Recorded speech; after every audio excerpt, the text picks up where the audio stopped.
This woman is about to dig up her family's past, and what she finds nearly cost her brother's life.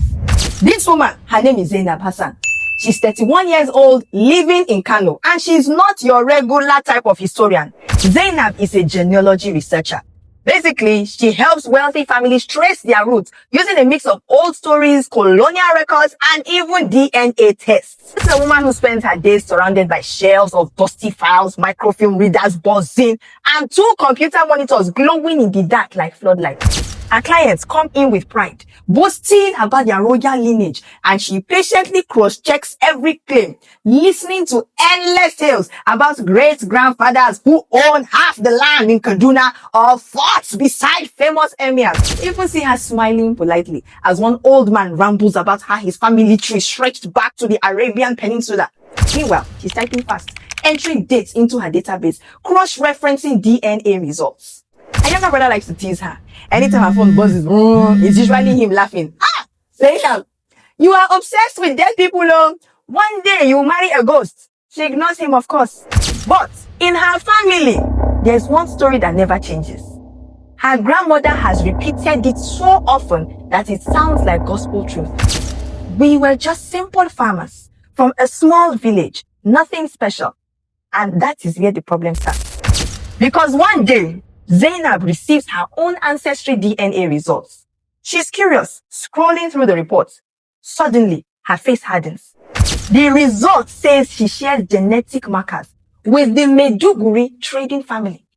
For context, this is one of the most powerful trading dynasties in northern Nigeria. Wealth, politics, old money. Zainab sits back, confused. That doesn't match her grandmother's simple farmer story. So she starts digging. She pulls out colonial era legends, flipping pages under the glow of her desk lamp. And right there, in neat British handwriting, she sees it. Malam Sani Hassan, her great-grandfather, listed on trade permits. Not as a farmer, but as a trader, moving goods across regions. She keeps searching, and then boom, the bombshell drops. A colonial intelligence report places her great-grandfather near a British gold warehouse on the exact night of the 1955 bullion heist. That heist was infamous. The colonial government blamed bandits, but the gold was never found. So imagine Zainab sitting in her office, alone, the air heavy, papers scattered, realizing her great-grandfather might have been part of Nigeria's biggest unsolved crime. Now the stakes are high. If she's right, her entire family story is a lie. She could expose a hidden truth that boosts her career, or she could shame her entire bloodline. And those are the kind of secrets that don't stay buried for long. So Zainab keeps digging. Her desk becomes a battlefield of maps, black and white photos, DNA charts, and colonial documents. And the more she uncovers, the stranger it gets. She notices that several of her clients too, the wealthy families she works for, are genetically connected to the people who were also in that heist. This is no coincidence. One day, while interviewing a client, she casually slips in a question about 1955. The man's smile disappears. He quickly changes the topic. That's when she knows she's stepping on live wire. Not long after, she's walking home at night and she feels it. Shadows moving. Someone following. She pretends not to notice, quickens her pace, but her heart is pounding. The next morning, a folded paper slides under her office door. She opens it, her hands shaking. The note says, "Stop digging into things that do not belong to you." At this point, normal person, you will expect her to stop. But Zainab doesn't stop. She dives deeper. She uncovers hidden correspondence between Hausa traders and scholars in the 1950s. Letters coded with Quranic verses. Plans for a secret operation. And then the truth begins to shine through. That gold theft wasn't random banditry. It was an organized resistance. Educated locals stole the bullion to stop it from being shipped to Britain. They now use the gold to fund schools and businesses after independence. But just as she starts to feel proud of her ancestor, she notices a glaring detail. One family name is missing from the distribution list. One branch cut off completely. That same night, disaster strikes. Zainab comes home to find her younger brother gone. His phone switched off. And then the call comes through. A man's voice, calm but dangerous. If you want to see him again, you will find our inheritance. At this point, she's panicking. Should she tell the police? Should she tell her grandmother? But she knows that if she makes the wrong move, her brother can die. So she makes a choice. She turns to the only weapon she has, research. We see her tearing through archives, her eyes red from lack of sleep.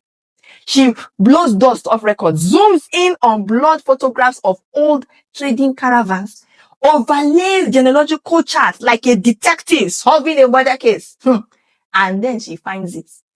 Her great-grandfather was at the center of the operation. But instead of pocketing the gold, like some people will do, he diverted one portion. Late at night, under the cover of lantern lights, he handed the bars to Islamic scholars, whispering, "This is for the children of the future." That missing inheritance had been converted into scholarship fund. For decades, it quietly paid for schools and educated children, even though nobody knew the story and the true source of the money. That's when Zainab realizes her brother's kidnappers will not believe a word of this without proof. So she prepares. She scans the documents, she prints old letters, she digs out family photographs, annotating the faces. She even collects testimonies from scholarship beneficiaries who never knew their education was built on blood and gold. She's ready, but the clock is ticking. Finally, the kidnappers set the meeting. It's in an abandoned warehouse at the edge of the city. Dim lights, smell of dust and rusted iron. Zainab walks in, clutching a folder so tightly, her knuckles turn white. Her brother is tied to the chair in the corner, alive but weak.